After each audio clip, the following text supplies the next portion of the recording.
अल्लाहू अल्लाहू। एक पुराने मगर साफ सुथरे घर के कोने में सकीना बीबी अपनी तस्बीह पढ़ रही थी। उनके चेहरे की झुर्रियां बरसों की मेहनत और ममता की कहानी सुनाती थीं। लेकिन आजकल इस घर में उनकी हैसियत एक फालतू सामान जैसी हो गई थी, जहां उनकी मौजूदगी किसी को खुश नहीं करती थी। मामा, क्या बना रही हो? बेटा, मैं तुम्हारे लिए खाना बना रही हूँ।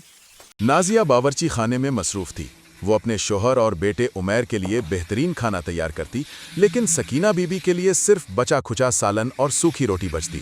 उमैर अपनी माँ के हर अमल को खामोशी से देख रहा था, जैसे वो अपनी याददाश्त में कुछ नक्श कर रहा हो। एक शाम सकीना बीबी के कांपते हाथों से कांच का गिलास छूटकर फर्श पर गिर गया।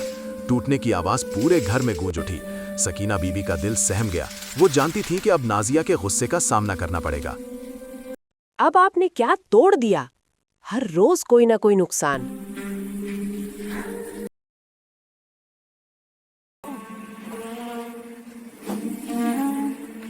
अब आप इसी प्याले में खाओ पियोगी, ये नहीं टूटेगा। ठीक है बहो, जैसे तुम खुश रहो।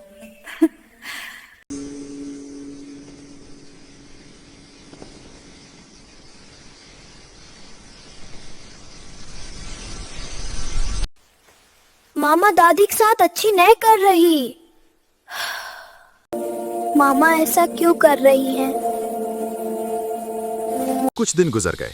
एक दोपहर जब घर में खामोशी थी, नाजिया ने देखा कि उमैर सहन में बैठा लकड़ी के एक प्याले को पॉलिश कर रहा था। वो बहुत मेहनत और तवज्जो से उस पर काम कर रहा था, जैसे कोई बहुत कीमती चीज बना रहा हो। बेटा, ये क्या कर रहे हो?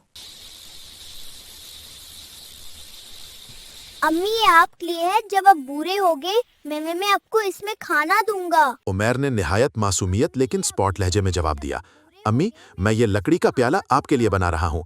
जब मैं बड़ा हो जाऊंगा और आप दादी की तरह बूढ़ी हो जाएंगी, तो मैं आपको इसी में खाना दिया करूंगा, ताकि मुझे सफाई ना करनी पड़े। नाजिया के पैरों तले से जमीन निकल गई।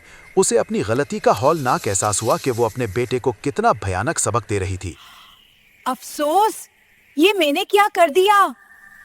नाजिया दौड़ती हुई सकीना बीबी के पास गई। उनके कदमों में बैठकर रोते हुए माफी मांगने लगी।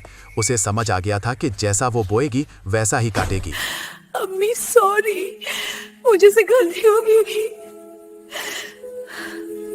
बेटा मत रो, तुम मेरी बेटी हो।